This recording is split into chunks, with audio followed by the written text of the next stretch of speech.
Yo, what's going on, y'all? This is the first episode, man. Sicko Mode. TKC presents Sicko Mode. You already know what it is. Evan LG Francis, aka Mr. Go to Work, aka King Francis, representing that TKC. I'm over here with my brother, Hey, hey, hey. co-host with the most, Joaquin Xavier, and we're here to talk some wrestling with y'all tonight. Um, reason that before we even get into it, reason that we even started the show really was, I've been watching a lot of wrestling columns, a lot of wrestling shows and stuff lately, and well, reading columns and watching different shows like review shows and stuff like that. And I've kind of noticed like there's like a sentiment like that I feel like it's popular to kind of just slam AEW because it's kind of like the popular thing. I feel like the E is like on a hot streak right now, and which is great for them and it's great for the business and everything. But I feel like it also has made the sentiment of like slamming AEW popular, and so I feel like in certain streamers and certain people, no offense, but I be feeling like they make that statement more popular, and there's not enough of the honest critiques. If it's good, it's good. If it's bad type of stuff. I think really it's like they do if it's good, it's bad. And if it's bad, it's bad. Right. So there's never really a clear distinction on what's good and bad and what the pros and cons are, for AEW or Dynamite or everything. So I feel like we need to be the counterbalance a little bit, hmm serve the community with something to where it's like, yo, we're being honest, like truly honest. Like we not trying to cater to people who watch another product who just hate this company and want to see it burn down or whatever. It's just like one of those things where there was an underserved contingent and we want to be the guys to, serve it with the honest review. So the first one would be tonight, which was covering the first episode for AEW Dynamite on Max and also TBS. So it was like the mother of all simulcasts, they said. So go ahead, Joaquin, and tell people what you thought of the show. You know what? I thought the show was very well put together Mm-hmm. as far as like the build up, the match, the first match really set the tone for the rest of the show. Um, I I don't have cable, right? But I Right. do have HBO Max and an assortment of other streaming apps. So for years, you know, um, I've heard good things about AEW. I've seen a couple of AEW promos, but I've never, sorry, pay per views, but I've Mm-hmm. never actually seen AEW Dynamite before in full. I've seen AEW dark matches. Right. So this was like my introduction to what the premier weekly like television product for AEW looks like, Right. and I was not disappointed at Yeah, all. no, it was a good show. I felt like it was a really good show. Really tight, put together. I feel like for people who say like AEW, they don't have no story or anything like that. I feel like that's one of the main indictments of AEW, right? Which isn't necessarily like a bad thing to be like the pro wrestling company. Yeah. Um, but I think tonight people were given clear threads of story. Oh yeah. I think matches were really good. I think that and it just shows you how deep the roster is when a lot of guys didn't necessarily make the show tonight, but you're pretty sure they'll make it maybe next week or whatever. There was a lot of really really good stuff to like here, so we'll just go ahead and dive in then. So I believe the first match was Orange Cassidy versus Hangman. okay. So then go ahead, give me a quick like opinion, like we'll run down slash opinion. All right. Well, I just have to say that it is always a pleasure watching Orange Cassidy work. Right.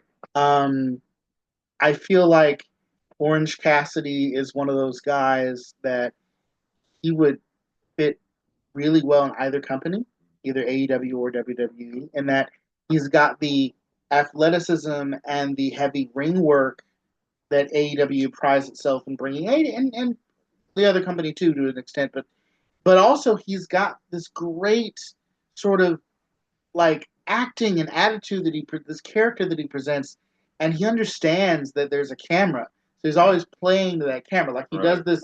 There is a moment where like he ducks a clothesline, he does a forward roll into the ropes, and he's leaning on the back. He's sitting on the back of the ropes, and he's got the smirk on his face, and I'm like, that kind of cocky attitude. That's like the Rock at the Rock or Cruiserweight. You know what I mean? Like, is great. You know what I mean? And then Hangman Page, who's both of these guys have been doing this for a while. And I think Hangman Page might have been around a little bit longer than Orange, right? But Hangman Page, shout out to him. Innovative moment of the match for me, like two major highlights. Hangman Page used a fallaway slam twice, but he figured out a different way to use it each time. Okay. Right? So first time he hits it, he's throwing Orange Cassidy into the turnbuckle. Second time he hits it, they're out on the ramp, outside, hits it on the ramp. Right. Orange Cassidy has this move that's kind of a stunner, but it's sort of a move. He's got a flip to put himself in position. The Stun Dog Millionaire. The way he pulled that off last night was out of nowhere, and like that level of out of nowhere is rivaling Randy Orton, if you ask me. Yeah, I enjoy those types of moves that he does. He's kind of mastered this pacing thing to where, and that's part of it. Like part of his gimmick too is like the guy who can kind of have his hands in his pocket, do the little dummy kicks. Then from there, just burst into these, you know what I mean, fits of speed and do some incredible stuff like those DDTs, like to the word DDTs he does. Orange punches. Like it was a really good match. That and then Hangman, like you said, kind of like more gritty, low down a little bit, especially right now with his current character. He's more so like a loose cannon kind of cowboy type dude, and it actually works for him. You know what I mean? Um, I thoroughly enjoyed this match. I believe Hangman won with the buckshot lariat. A lot of back and forth, a lot of really good things. But also, I love the fact that Orange is getting more serious. He's more serious, but he still has the hints of being the same Orange Cassidy. Yeah, I'm not gonna lie. He was definitely more straightforward in this match than I've seen him in previous iterations. Usually, he always looks like he's having tons of fun. He had a little bit of fun, as you mentioned, but like he definitely looked like he was just trying to win. Like he wasn't taking this easy at all. He made Hangman Page look like a threat, which tells the story a little bit better. Because normally Orange Cassidy goes out and he's rather smug, right? And that's kind of his thing. But you really get the sense that no, he had to work to try to beat him. And he didn't beat Hangman. I also like this idea of the orange punch versus, which, correct me if I'm wrong, it sounds like it's a play on Orange Crush, the famous orange soda. Versus the lariat. Like that's such a like the punch versus the arm, the fist versus the arm. That's kind of I kind of like that aspect of the match too. No, it was a fun little dynamic, and then even after the match, right, there was like things that came into play, like Adam Hangman just like beating up on Orange, right, and then referees getting some good heel work in there. Yeah, getting some heel heat. Referees come in, and Hangman winds up getting into like a little bit of a standoff with Christopher Daniels, who's like a official now. He's not the EVP anymore due to the stuff that happened in the World's End, Kenny Omega returning, but he is still an official. And that's pretty cool. But then Hangman knocked him out, beat his ass, and he was like, "You're my friend. We're friends. What are you doing?" And then like, his ass. That shit was crazy. And it was like, damn, Hangman's really this loose cannon character. It makes me more interested in what's gonna come with him. Like, even if it's not with the title immediately, it's still like, damn, what can they do, right? Like, what can they do with him? He's looking really interesting. And yeah, Orange Cassidy, I feel like he's the main guy. He could lose or win, it doesn't matter. Fans love him. They love him. So he's gonna do what he's doing. I don't know where his next direction is, but that's the cool thing about it, is that we get to watch where these guys' next directions are at the top of the year, right? And that's why I say about people talking about no story, no story. You gotta let things play out. You know that do you leave in the beginning of Scarface? No, you don't. You let things play out. You let the plots and the threads of story connect and make things happen. And I think anybody that says that they were willing to walk out on this, I mean, I think these are that was a Hmm. perfect hooks for long term storytelling. Like as you said, what's Hangman Page just beat up his friend who's also an AEW official. Yep. What is this going to mean for him next week or the next or whenever the next show And is? that's the cool thing You about it know, is that people care, right? People care. So I'll give this. I think we'll have a grading scale of like 1 to 5. I'll give this a 3.5 as like a really good, solid opener. Nothing I see that was wrong with it, but if they would have took it in another gear, it would have got to like the fours and stuff. mm. But it was a really solid match, and I think this builds towards something else. I don't think this is the only time they're going to be fighting or This is the the 3 point. story. This 3.5 out of a 5. Yeah, for me. So I'm gonna give it a 3.5 out of a 5 for me. What do you think? You know what? I not a copycat, but I too 3.5. Okay, that's fair. So then what was the next segment? All right. Next up after that, Was it? was I it? believe it was a backstage segment. Was it Jay? Did they do Jay White? That was next. I know they wait. Let It me let wasn't. me pull It it up. No, let me wasn't pull it up. Let Swerve. me pull it up because we want to go through the whole structure. But yeah, I thought that that was a I think you're really good right. I think it was match. Jay White. Let me see though.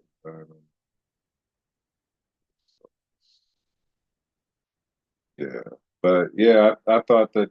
And the other cool thing about Hangman, I don't know if you've watched lately, but he's just had a total downward spiral. So it's interesting. It's interesting. So yeah, there was that. After that, we got Max Caster and Anthony Bowens versus the Hurt And Syndicate. it was a segment with the tag team having a promo. Yes. And I'm a little unfamiliar with Max and his partner, but I get the gist that one of them, the one he's like, look, I'm not rapping. I'm taking this serious. And his more colorfully dressed partner was like, dude, did you mean to hit me with the chair last week? Title. Yeah, title. Yeah. With the title last week. And he was like, no, it was an accident. Setting up for some tension and how will that tension be resolved? We Yeah. ask ourselves, Yeah. right? For Yeah. this tag match. And you're hoping his tag partner believes him. Question is, does he? And if he Does he? doesn't, what do you do? Yeah, it was really a really good showcase for the Hurt Syndicate. I thought also, like you said, it set up some really interesting story threads for like the tag team of the Acclaim. Obviously they're going their separate ways. I was saying to a friend of mine the other day, I want to make sure that Caster and Bowens will be both good in singles before doing that. But given the fact that I think that their feud will be like really good and really personal, I think they'll have a good launching pad, and it's up to them to kind of stick the landing. But I really enjoy what they did here. Bobby Lashley looks like a beast every time he gets in the ring. Shelton Benjamin, bro, like I gotta say this about Shelton. I've been watching consistently AEW for a while since Shelton's been there, I don't think he's looked better maybe since his WWE like debut. You know what? I've been a fan of Shelton Benjamin since he was a member of Team. It actually broke my heart when Team Angle broke up because I Yeah, thought they were a really great tag they were team, a great tag team. and I kind of felt like they ended them a little bit too I could soon. agree with that. Um, and even though Charlie Haas sadly was not elevated to the level that I thought he should have, I will say that I'm glad that Benjamin, because I like them both equally, I'm glad that Benjamin was able to keep his career going, keep it popping, Mm-hmm. reach Intercontinental Champion. Mm-hmm. You know what I mean? And seeing what he's doing in AEW with Killing the it. just killing it with essentially one of WWF's best ideas that they just dropped on the floor, and AEW is like, "Hey, you gonna finish that? We're gonna pick that up. Yeah. Pick that up." And I think that's so smart and so awesome. I agree. I agree. Because I just thought it ended too soon.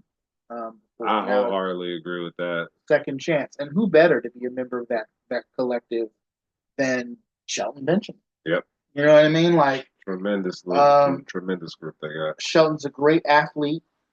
I really the German well, I mean not get those Germans were killer. They were. Those Germans were killer. Too far in the match. No, you're fine. You're fine. But just watching him work, and then Bobby Lashley. Now Bobby Lashley is the opposite in that I didn't like him when he started. I was not interested in Bobby Lashley when he as a wrestler because he was, to me, he was just a big dude that Vince was trying to like shove down our throats, whether we wanted him or not. All right, yeah, all right. But seeing him go to TNA and seeing what he could do over there, and then like him coming back, and then seeing him in AEW, like I have so much respect for him as an in-ring guy. Yeah. And you know, if you didn't think that Bobby could cut a promo, that's what you got MVP for. Facts. You know what I mean? And Facts. that's he's like the glue that pulls this whole sauce together. But you know the thing about it for me with the Hurt Syndicate is that like it fits so well together because Shelton and Bobby are wrestling machines, right? Mm-hmm. And MVP is one too, but you know, due to the knee or whatever, he might have some limitations or whatnot. But as a promo guy, he's masterful too. And so all you need for him to do is make them guys look phenomenal and sound phenomenal because they have the look, they have the ability, they have everything going. Even the theme song, we hurt people.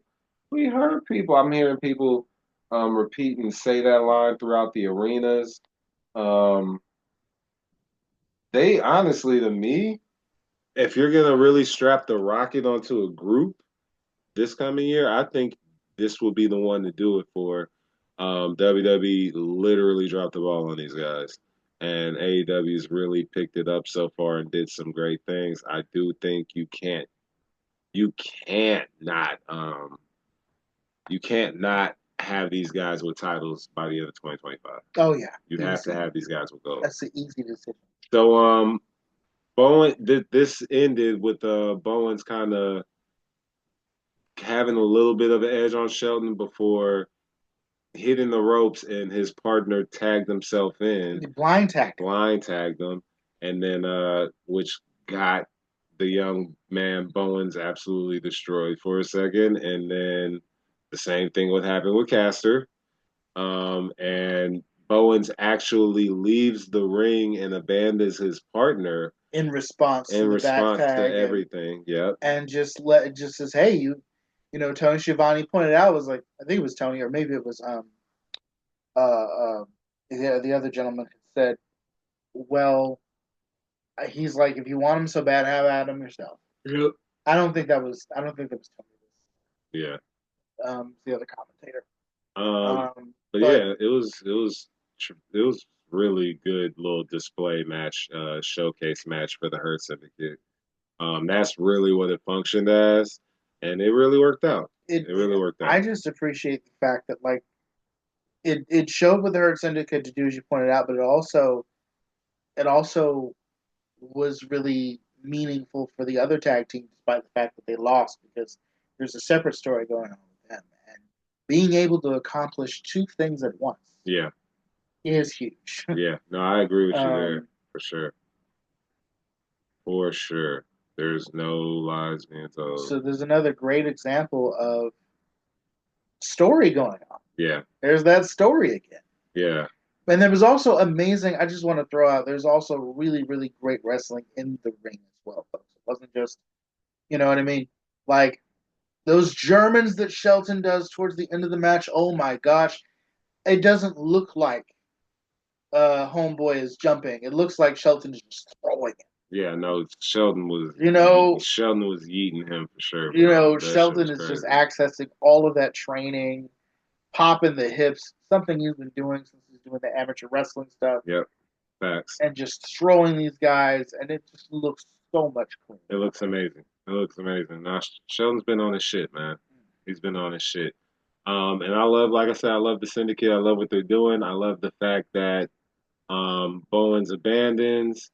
Lashley destroys this guy with a spear, giant spine buster, which looks fantastic. And then the Hurt Lock, which was a really good finisher. Hurt Syndicate goes ahead and poses afterwards, and we're off to the races with them. Let's get some gold on these guys in 2025. And then, also like you said, it just has those connected story beats with the Acclaim. And then after this, there was the backstage segment with Swerve Strickland, which he was kind of basically declaring that he wants to get back into the title race. He was entering himself in this three-way between himself, uh, Roderick Strong, and Jay White, which is pretty damn cool. And he was just saying that he wanted to get through this gauntlet next week and get himself back to title contention. What did you think of this? What did you think of this promo? Also, Nana, his wishing everybody a happy New Year with the dance and everything was pretty funny. Yeah, that made me laugh. Yeah. I have been a fan of Swerve since his MLW. Okay. Back when he had the hit out on his head. Right. And I knew then watching him, I was like, this dude is destined to be like, he's already world champion here, but he could be world champion anywhere. Yeah, WWE dropped the ball. They dropped the ball on him because they have him first in the next city. Brought up with Hits Row.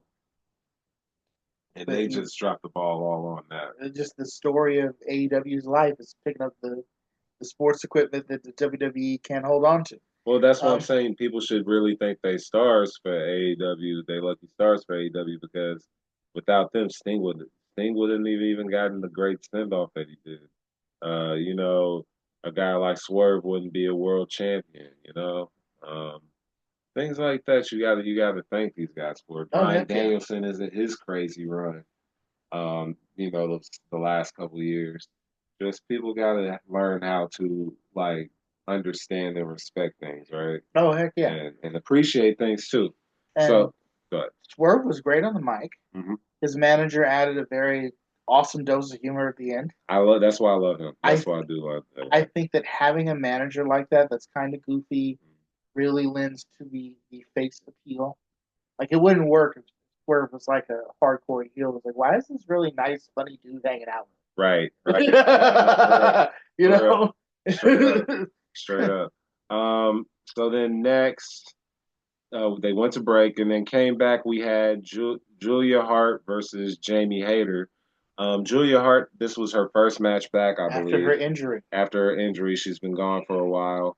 Jamie Hayter came back maybe a month or two before this from a really tough injury. I liked the match. I did too. I liked the match. I was a little surprised that Jamie didn't work the shoulder a little bit more. Okay. But that's probably not her. Not every wrestler does the whole work the body part. Not everybody does. Same, yeah. But you think, well, they're talking it up, talking about that injury. Yeah. But I figured more things would have happened during the match. Where like, oh, accidentally hit the turnbuckle, stuff like that. I can see your point. Mm-hmm. And yeah, that's one thing I think that could have been improved. I think pacing kind of started out like a little messy in the beginning, but I feel like they got into a groove and just were really, really good after that. I really enjoyed it. I expected Julia to win, but the way she did it with the black mist, and then kind of distracting the ref and pulling the head over to where she couldn't see that the mist was spitting her eyes and stuff. I thought that was really, really a cool little touch. Oh yeah, to finishing out a match. I wasn't expecting that at all, but she's a part of a House of Black. House of Black, right? Which is something AEW is known for, is just having a lot of factions, and I think that's really cool. The idea that there's all these sports clubs. It kind of reminds you of like maybe the NBA, like That's what I be NFL, feeling like they were aiming for, right? Yeah. Like I just be feeling sometimes people miss the point with AEW. Like I think it's just a league. Yeah. Yeah. I think that's really awesome. You know Yeah. what I mean? And I agree. and it's a great way to make sure that you get maximum amount of people getting. I agree. You know, So Julia I wins loved this. her entrance.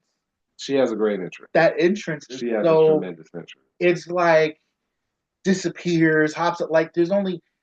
I I I don't want to bring up the Undertaker comparison, but it is the elephant in the room.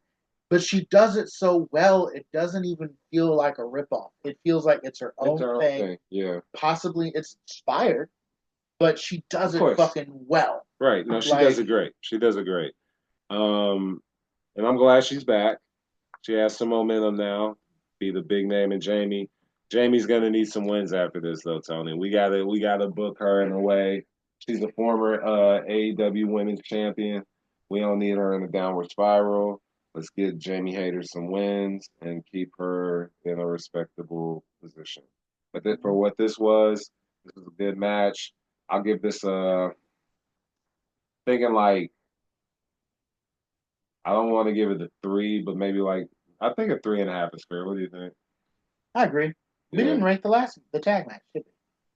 I give it the Hurt Syndicate versus the Acclaim. Oh, we did not. We did not. I'm giving that a 4. Interesting. You know what? Because I really like the Syndicate, and I'm really interested in what's going on with everything, and I like the storyline progressions. Um, in ring, I felt like it was probably just like a 3.5, but I do feel like with storyline progressions and everything like that, I would give it a 4. I can oblige that. And normally I wouldn't rate a match that didn't have like my favorite in ring work a 4, but because they managed to make both parties look really good and interesting, that was a win. From like, okay, they accomplished something really difficult there. Yeah. And it was probably really hard to have like a competitive match when you're trying to tell the story of like partner leaves you hanging. Like, okay, because things have to look bad for the guy you're leaving in. So I get all that. So I'm like, okay. I'm hoping to see a better tag team, more competitive looking tag team action from the Hurt Syndicate in the future. Yeah. And I'm looking forward to that personal feud we were talking about. Yeah, that should be good. So after the commercial break, after coming back, they got a recap of Okada winning the Continental Classic. If you didn't see this year's run with the Continental Classic, you missed out. I thought it was a great tournament. Okada basically saying afterwards he's the greatest tournament wrestler ever, which isn't really arguable. I think he won like 3 or 4 G1 climaxes, and doing this thing here in the C2. Is that available on Max, by the way? The Continental Classic? Yeah. There were a lot of those shows from last year, so I'm hoping so, yeah. Okay. But they would be in the like November, December section of 2020. All right, folks, you heard it here. 2020. Wait, 2023. Yeah. All right, folks, you heard it here. If you missed it, you know where to look for it. Yeah, yeah. So, and then he's cut a promo about being the best tournament wrestler, and basically telling Will Ospreay, "Nice try, little bro," and basically telling Kenny Omega that he should stay out of Okada's business. So I think, because I know the big stadium show they have is All In Texas. I think this would be a tremendous match for that because I think they're doing like 40,000 people there. Kenny Omega versus Okada. Yeah, it's gonna be good. It's gonna be good. I'm not good. Like if something was terrible, I'll let you know. As far as promos go, like backstage segments, but I don't really like to grade these. But I thought this was really passable. I thought this was good, and Okada. I love that Okada went out of his way to learn English. Great stuff because it just adds a dimension. And his accent isn't very heavy either. I'm impressed with that. No, I really like. I like what he's doing right now. It's hard to kind of like to learn a new language and have a small accent as opposed to like. So I'm impressed. Yeah, I'm impressed with the work he's put into that. That's because it's difficult. Yeah. So after that, Mercedes Monet, she makes her entrance. She's coming in. She's cutting the promo, basically talking about how she kind of changed the face of women's wrestling. What was 2024 supposed to be like without her? I think she just wasn't really feeling anything after not being able to go to after getting sick and all that. So I Yeah. think it's just one of those things. I think it's one of those things. But she got on the mic. She kind of just put herself over, uh, put up a video package, and wished herself a happy new year. Not us, everybody else, like just her. Um, and she was just basically talking about how she beat everybody. And this, I guess, is this Sunday that she's gonna put her both her titles, I believe, on the line against Mina Shirakawa, who's a beautiful and dangerous woman. Yeah. Yeah, Yeah. and she's also the Rev Pro British Women's Champion. So they're going to be doing like titles for titles. So that's going to be Nice. interesting. It's going to be interesting. Um, and now we get to have a little bit of. Huh. I like how she's gone from the Boston. And what did you think of the promo? I thought the promo was good. You know what I mean? It talked about where she was going to go, what her perspective was, and like she's keeping her fans hooked with her catchphrases. Hmm. I'm the CEO, the CEO move. Like I thought it was a very good promo from I thought it was really good. I thought it was passable. I think that she's starting to heat up right now in AEW. I think that she had to get her feet wet over here for a second in order to kind of acclimate and get to where she needed to get to. and also being face. I agree with that too. Being face is like that's one thing you and I talked about. The unique thing of doing the show is both of us have had experience with Yeah. wrestling behind the scenes and up front Yep. um and being face, good lord, I mean being a heel is so easy Yeah. because you understand what makes people angry. It's easy to go below the belt. Yep. It's easy to insult people, Yep. but having enough charisma to get people to like you Yep. is a challenge for a lot of people coming up. And Facts. some of us, even into adulthood, struggle with how to get people, how to how to be charming and engage with people, so that people can like who we are, Right. right? Right. Um, so kudos to her for doing a passable a face promo. I actually appreciate good faces a whole lot more than good heels because being a heel is so goddamn easy to piss people off. It is. All you gotta do if you can't think of anything else to say, insult somebody's mom, Mhm. insult the city. Like it's hard. It's easier to be cruel than to be kind. Yeah, You I know. agree. So So yeah, I would say that was a good promo from her. yeah, And I'm looking forward to seeing what she does next, seeing how I got a feeling she's gonna beat Mina Shirakawa for that Rev Pro title. And she's gonna be walking around here with three belts after Sunday, so we'll see. So then after that, we got some hype for AEW's charitable efforts towards the recovery for the city of Asheville because they went through that hurricane yep. in North Carolina. So our condolences and shout outs and positive energy to them. Bless you. Alex Marvez interviewed the Undisputed Kingdom, I believe, backstage. Adam Cole was talking about how he felt good about 2025 and how it would be their year. O'Reilly, who just joined them, agrees. And they were saying they have every kind of match covered. And Roderick wants to win this match tonight and get the number one spot in the gauntlet match. It's not much to talk about here. They kind of just laid out what their aspirations were, which is pretty cool. So it's passable. I don't really have much to say about it. It just moves stories forward and it gets people ready for next week, I guess. So nothing bad about it, but it just wasn't one of the most compelling promos. But it didn't really need to be. Um, but it was all right. It was just all right. It wasn't nothing special. What do you think? You all right? Yeah, I agree. Okay. I think it did what it needed to do, and it was okay. I thought, yeah, pretty much, pretty much. Switchblade, Jay White versus Roderick Strong and Shane Swerve. The winner gets the number one spot in the gauntlet next week. And this was a really, really good match. Oh yeah, Really, really good match. I love a good triple threat. I think it's difficult to do a triple threat, Uh-huh. but when you pull it off, it's so worth it, right? Yeah, Fun fact, if I recall correctly, first ever triple threat was done in ECW right, back in like the 90s. right. So a little wrestling history there. Um, this match, I mean, it was a good match from beginning, but it became a memorable match. Yeah. Oh my Yeah, we'll gosh. get to that. We'll get to that. I thought this was a really good match from the get go. I liked the feeling out process, and then they got straight into it after that. Swerve was flipping around. Jay was doing what he needed to do. Roddy was out here backbreaking folks and stuff. It was a really, really good match. Everybody got their shit in.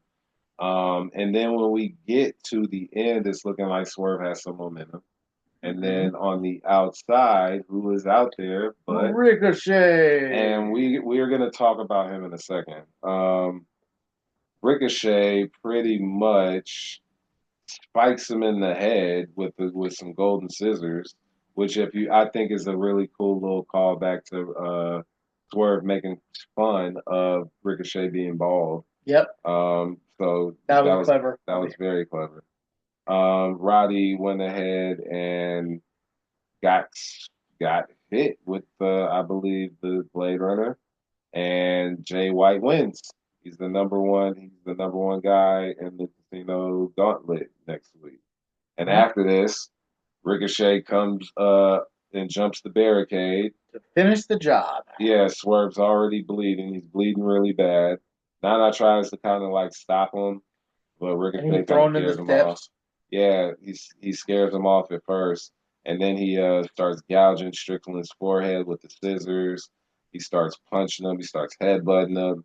And like you said, Nana tried to save Swerve, but Ricochet threw him into the steps, hit him with a chair, uh, throws Swerve into the ring, sets the chair up.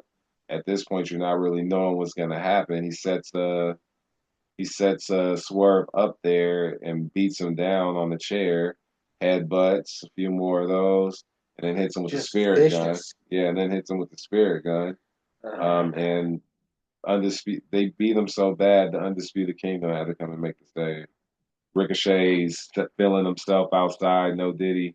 And yeah, we had to clarify. But but and then he goes on his merry way, right? He goes on his merry no Diddy. So much blood. Right, so much Like blood. Ricochet was covered.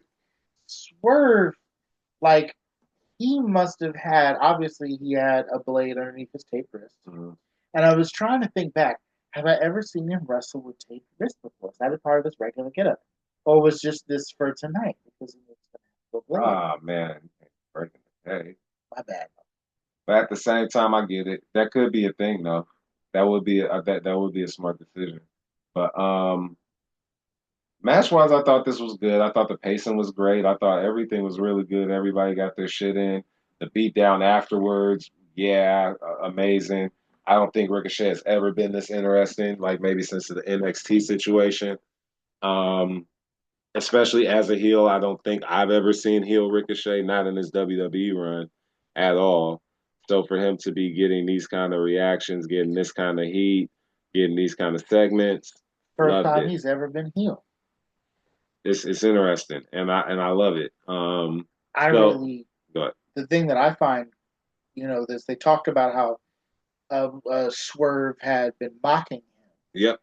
and what I like about this heel turns are both easy and difficult. This Mm-hmm. is what I mean. You want someone to turn heel, you just you have them hit, take a chair and hit a friend on top of the head, tag team partner, whatever, Right. and and then the masterful though turn here is that he actually has a reason and a frustration that people can identify with. Right. But what makes him heel is that he takes he takes it too far. Yeah. And that to me is brilliant heel work right there. You know what I mean? Where it's like, yeah, I would be frustrated too if somebody kept mocking me and I had like the last month or so that you've had. Yeah. But dear God, I'm not actually out here trying to kill somebody over It was it. understandable. You know? It was understandable that he was going to snap at some point. So it's like we feel it, but just enough at the edge for us to pull back and be like, it was a step too far. And Yeah. that's what makes you a heel, really, is you step too far. Yeah. But I really enjoyed the segment. I enjoyed. So I'm gonna go ahead and give the match, because I'm gonna grade the match and the beatdown separately. Oh, okay. So I want to give the match. I want to give it like a 4.25, not just a full 4.5, because I think that's overdoing it. 4.25, but the beatdown gets a 5. Yeah. I'm going to give it a 4 and the beat down a 5. Yeah. Because the beatdown was next level. I think Ricochet is going to do tremendous as a heel. So we're back from a commercial. Alex Marvez is interviewing Jeff Jarrett's friends. They haven't been able to get a hold of him. Double J rolls up, and they chat. Karen rolls up. She's telling them basically that she supports him no matter what. We're all thinking we're getting basically they're insinuating retirement, right? So that's what his announcement's supposed to be, and he's doing his thing, and then he walks off, and we're gonna get a Double J promo in a minute. But before that, we get Mariah May, and she's basically saying she's not gonna be saying bad things about the women's division anymore, saying that it's great. And it's basically because she's had more women's matches last year than any other woman. Nobody else has even really cracked the top 10. So Mariah's been out here putting in that work. And she's killing it. And she's basically saying if you want to have a title shot, you're going to have to work for it. So field's open. Let's see who that's interesting. The field of women is open, and we can see who deserves a shot. I think that was a plain, simple promo. Got her point across, and got me Very, interested. Yeah. very intense. Yep. Like I believed everything she said. Facts. I believed. I mean, what I mean, I believe she believed. Yeah. Facts. It was really well done. So yeah.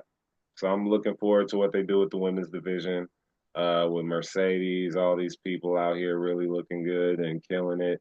I think it's great. I think it's great. I think it's great. So Jeff Jarrett, afterwards, he makes his entrance, and he starts by basically saying "Slappy New Year," slap nuts, basically. Um, and he wants to get down to it. He kind of goes over his career, decisions he's made, risks he's taken. And is basically he brought up TNA, Yep. brought up founding TNA, brought up dropping out of college, dropping out of basketball against his parents' wishes to start wrestling, and just talking about a little risk he's taking, and basically saying, is it time for me to ride into the sunset? Basically saying no.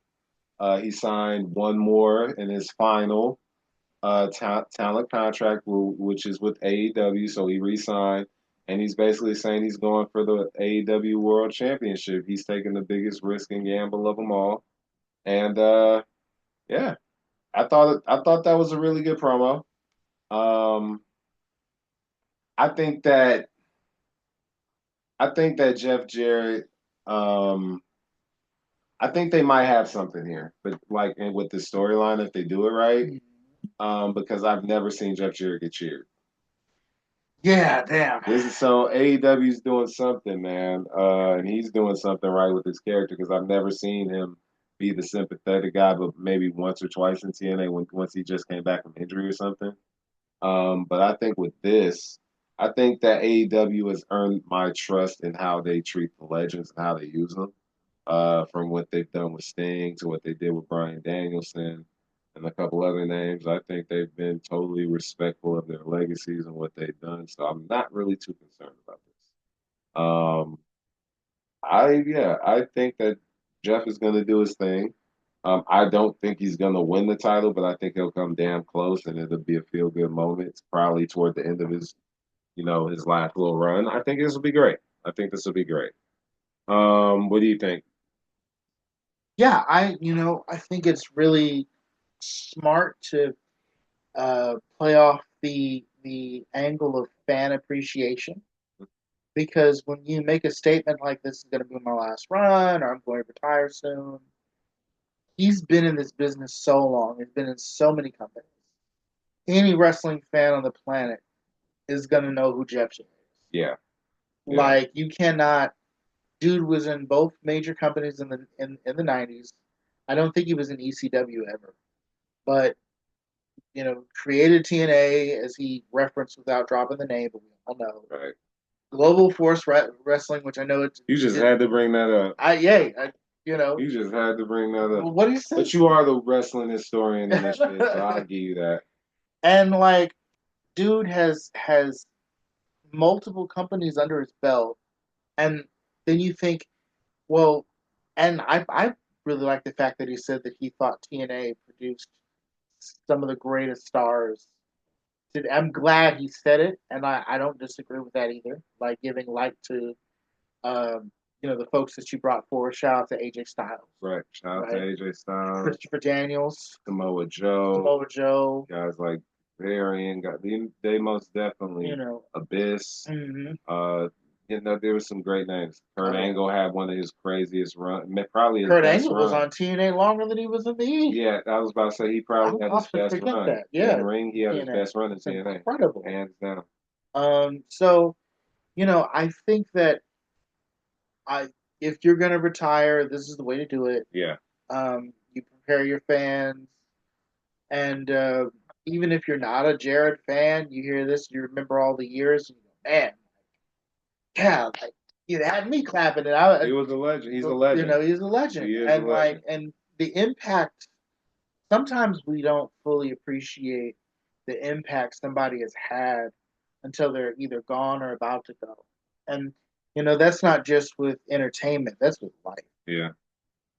How many friends or associates have you had where you realize, wow, that person had a profound impact?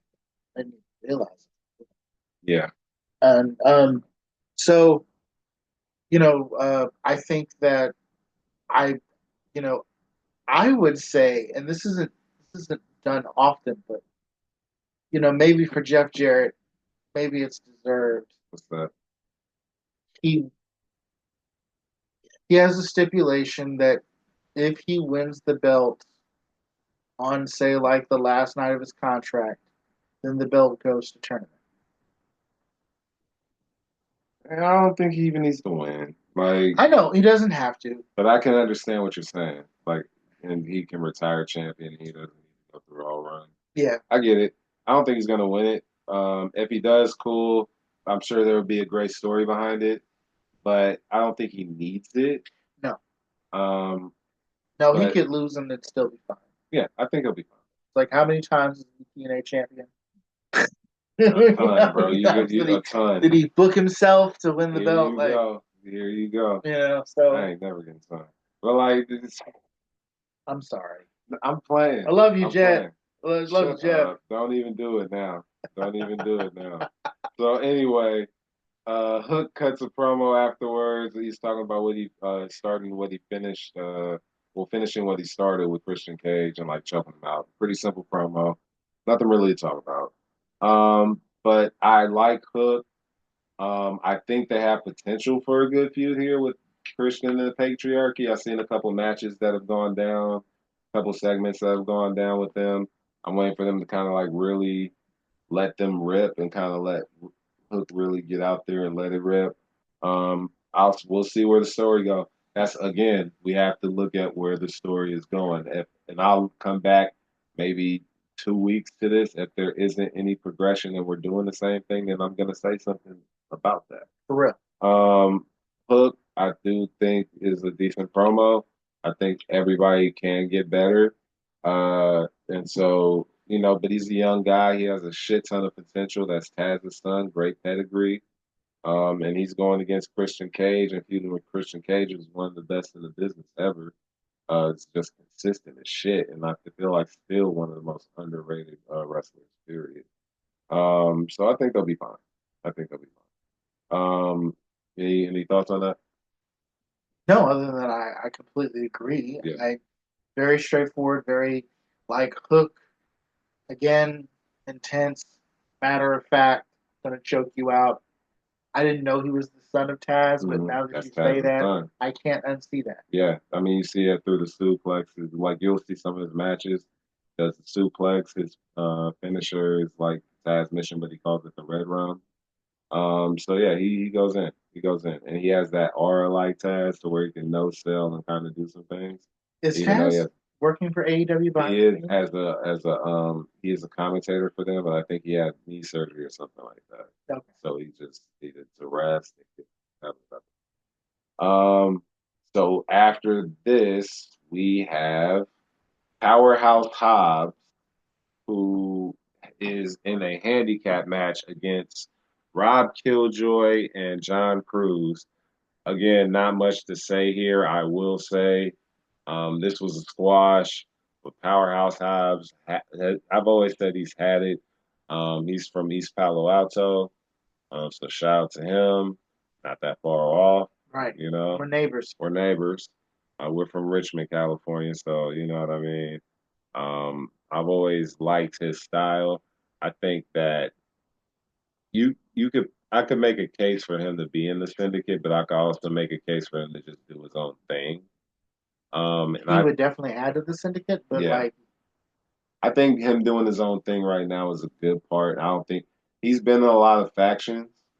So I don't think he necessarily needs to be in one. I think he's one of those guys who can stand alone. yeah, So I like Powerhouse Hobbs. Those spine busters are devastating. I will say that they look amazing. I'd be I would be I would be hesitant to take one of them Yeah, because that's how good they look. You know what they I look mean? great. They look great. Now I have a question. I might have missed it for What's some up? reason. Why why a handicap? I mean, you think one of those guys were going to stand a chance against him? I mean, okay, sure, but And also, you remember the old school wrestling thing was when they had these monsters, these big, strong guys. They put them against more than one guy to just make them look amazing. no, I get the mechanics of I get the mechanics of Yeah, it. he's My that question guy. was like, what was the story purpose for the They does like? this was one of the first times he's done this. I just think it was one of those things to just show him off. You know? Yeah. Okay. If I were, I would say on a wrestling scale because it was pretty much a squash match. You know. I'm gonna give it a three. Yeah. I'll give it a Yeah. three. I give it a three because it's well, you know what? I'm gonna give it a 2.5. Damn, that's I kind just of low. look two I squash feel you. matches. I just don't. I two things that I'll say about this. One, 2.5. I'm giving it a 2.5 because it was a squash match. Okay. Two, I firmly believe that like handicap matches are one of those things where I need there to be like a stated reason. Commentators need to say something. Authority figure has to say something in order for me to like something has there has to be a setup where I would believe that this thing would be sanctioned in a sporting event. I know Okay. that sounds really ridiculous, probably, but let me give you an example. It was going to be a tag match, but my tag partner broke his ankle on the way here. Well, fuck, I guess I'm wrestling both of them by my. Or I gave the middle finger to the authoritarian, and now they're punishing me by having me go in a handicap match against these two guys. Right. Like, there has to be kind of a because I can't really like if I were running. Let's see if tag team matches for some reason existed in UFC. Okay. Why would I do that to one of my fighters? Yeah. You know what I'm saying? Like, even if I knew dude was super buff and big, like there's still two of them and one of you. Yeah.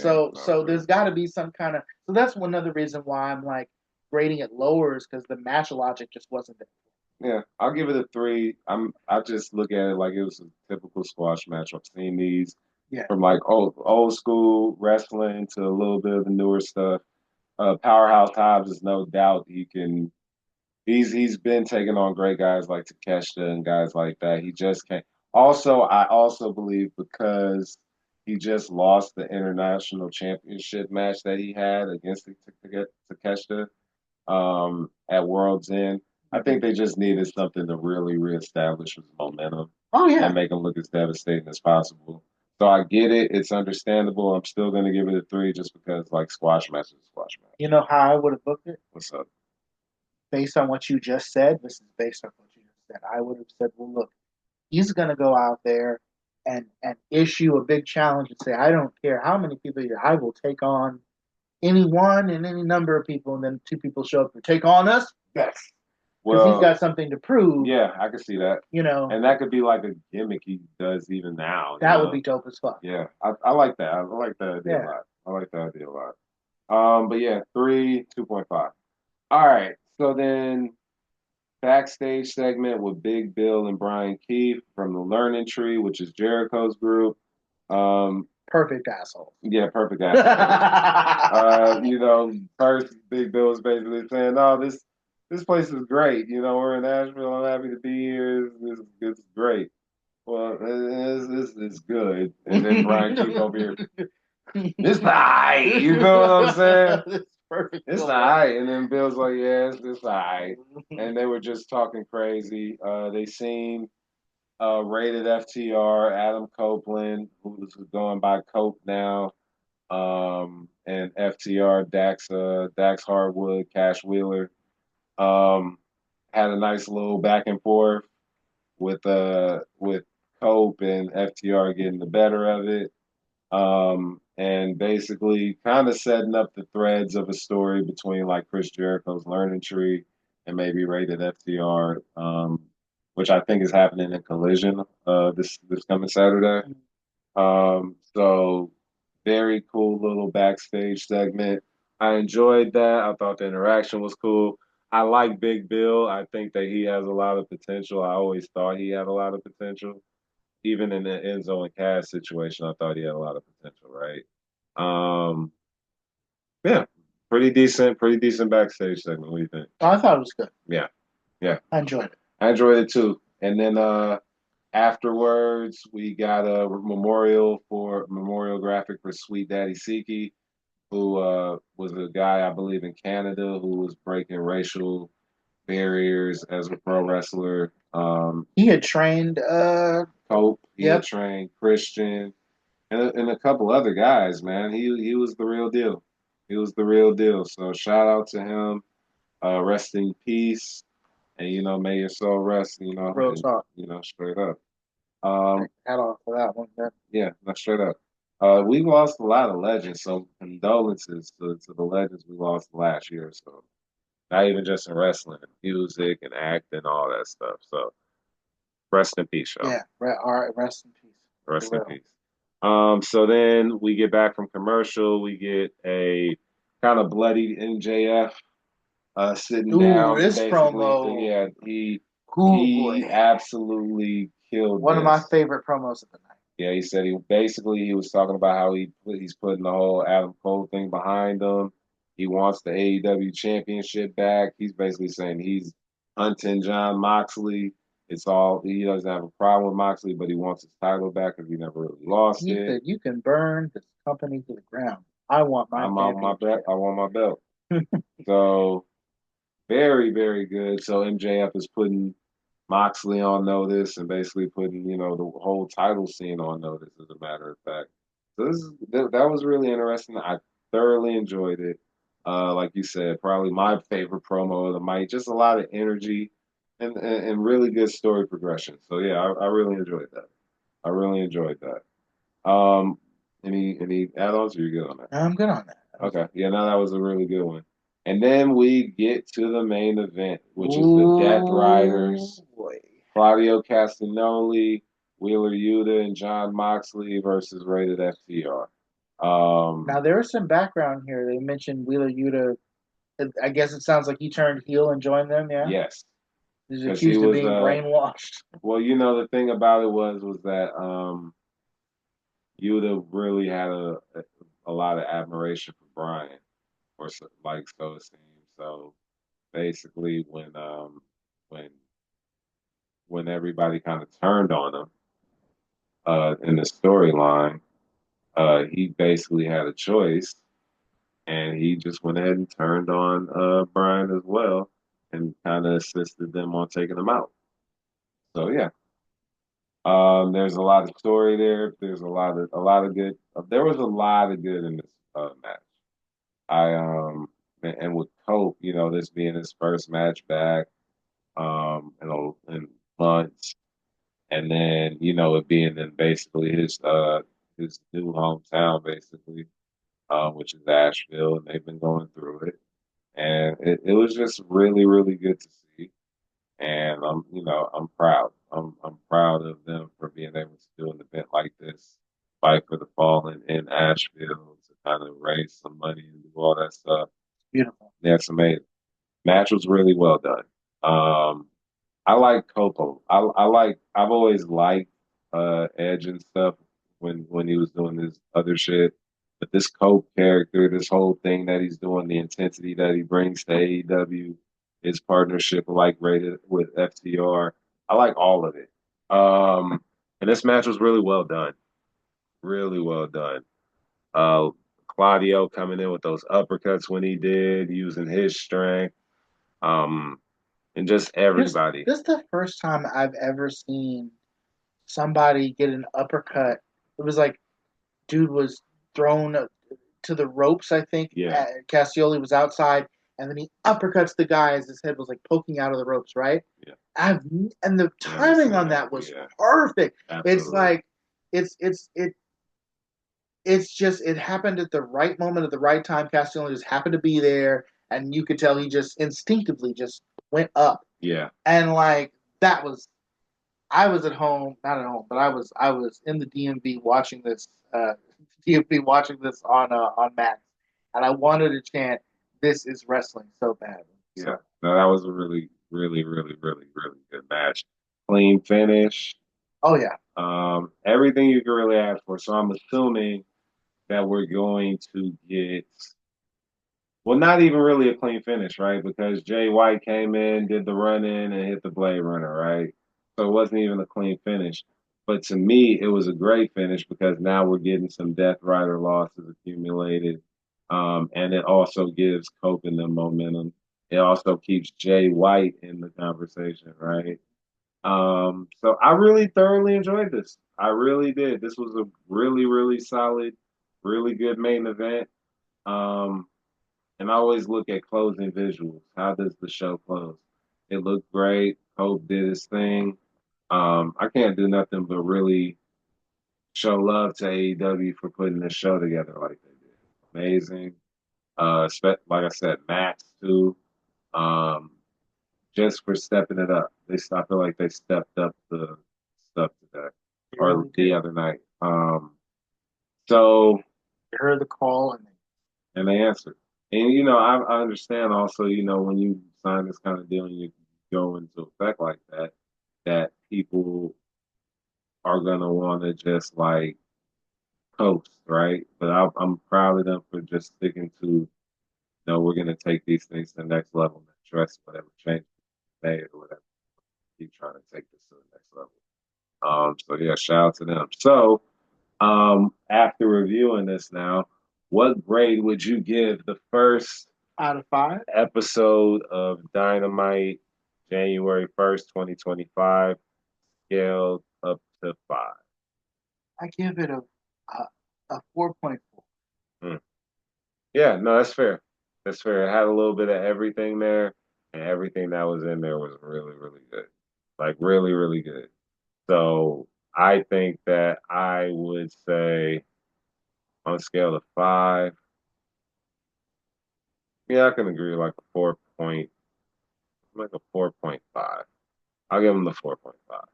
I really enjoyed this episode. There's nothing I really skipped.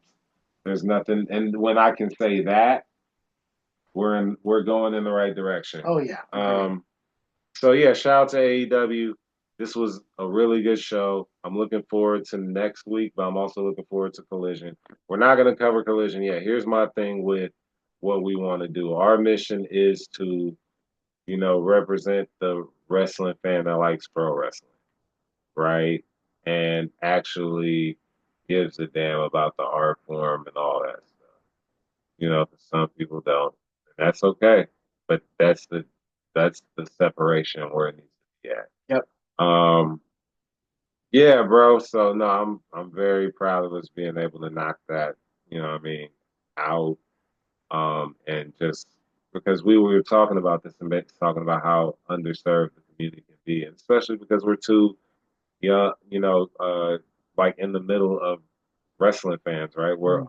We're young enough to still understand what's going on out there and to talk to the younger ones that are like us, but we're also old and wise enough to kind of, have some sense about us. And yeah, I really thoroughly enjoyed this episode. Max kicks some ass. So yeah, 4.5. Respect, Respect. respect. All right. So, were there any like key takeaways for you from this show? Anything that stuck out for you before we conclude? I mean, other than you know, I gotta say, the the the booking and the writing was very consistent. Hmm. Um, with the one hiccup with with the handicap match. Other than that, and that just might be whoever's promoting has a different philosophy on like how handicap matches should or shouldn't be set up, Right. um, or whether or not the setup for them even matters, right? Right. But other than that, I gotta say like everything else was like you know executed extremely well. And like even with the handicap match, it was still good to watch. You know what I Right. mean? Like Right. the in ring stuff was very good. You know what I mean? Like and as far as getting him over, like it accomplished what they wanted to do in the ring wise. So yeah. Yeah. I feel like this show really solidified AEW as like the company were the best wrestler because there were some tremendous matches. We got some Mhm. storyline threads. And they can't say that they don't tell story. If you're saying they don't tell story, you're just not paying attention, or you're one of those people that just want everything right this second, like right Mhm. now. You won't let it build, but you'll let WWE build a storyline if they want to do it. So keep the same energy. Exactly. Now I would hazard to guess Hmm. that maybe these people that are saying there's no story, what they're really trying to say, but they can't articulate, they probably can't put the finger, is that it's the kind of story that they're telling. And what I mean by that is AEW has a very sports driven story. Yeah, It is a very competitive story. yeah, They care about their titles. yeah. They care about winning. They care about being the best. WWE has that element too, but Hmm. also you get stuff like, Kane was in love with Katie Vick after she passed away. Different And, era though. or stuff like, you know, um, a major thing of, well, who is actually in charge of the bloodline, which is less about the sport of it and more about like the sort of soap operatic stuff of it. Right. This makes And sense. That makes sense. and so the further you get away from the sport, and maybe that's what they're thinking. They kind of want stuff that's outside of the sport. But I always want to be reminded, like, no, there's these belts at stake are actually really interesting to our wrestlers here. Yeah. You know what I mean? Like, Yeah. so let's not forget where we are. You know what I mean? Yeah. Like, No, I agree. I so agree. I appreciate that AEW is most likely never knock on something that resembles wood going to have a storyline where a lady in her 70s pops out with a hand that's supposed Oh to be an Lord. infant. I'm just. God. God. I have full confidence that that's never going to happen with this company. Nah, I I'm think, loving it. yeah, I think overall, it was good. Like I said, it had the right story beats and it did what it needed to do. I think the only cons I would say, um, for me, honestly, I don't see a whole bunch of cons in this show. Mm-hmm. Um, I really don't. Like, I think that this show is one of their strongest shows in a long time. And if you're just like tuning in, like if that was your first night, you could jump right in from there, and that was a really good jumping point. That's why I got to kind of rate it, a little higher. I'm glad AEW seems to be getting on their feet after last year and their situations last year. But like you said, you pick yourself up and you dust yourself off and you come back stronger, and that's what AEW is doing. So yeah, good stuff. So listen, guys, every week we will be covering AEW Dynamite. All right. When we get to a certain position on this, the plan is that we will go ahead after accruing a certain amount of followers and everything, we'll go ahead set up a Patreon immediately after that. So then that way, it'll be a sustainable situation. And your donations and things like that will go towards like exclusive things and also, making sure that this show continues to grow. So we appreciate you guys for listening. Tune in. We'll be dropping probably Thursdays, Fridays, somewhere around there. And then once we kind of get settled in, then we'll get a little more into right after and doing lives and stuff like that. But we're doing this now. This was the first one. I hope you guys enjoyed being in sicko mode. We are sickos. Tony said he made this company for the sickos, the people who love wrestling, wrestling matches, all that good stuff, the dream matches. I'm a huge fan of AEW. I'm a huge fan of wrestling in general. Like I love WWE too. Like, but I see the hypocrisy there, and I'll call it out. Oh yeah. It's the same thing with this. When it's good, it's good. When it's bad, it's bad. But we're gonna shine the light on the good, make sure that gets recognized. When it's bad, it's bad. You're not gonna get a motherfucking sit down. You feel me, or Pretty nothing like much. that. So that's what this is. So thank you guys. We'll be going ahead and setting this up immediately after I go ahead and edit it. So I hope you guys enjoy. We'll kind of check everything out from there. This has been TKC presents Sicko Mode. You already know what it is. Joaquin Xavier, Evan L.G. Francis. Yee! All right, let's go. Let's go.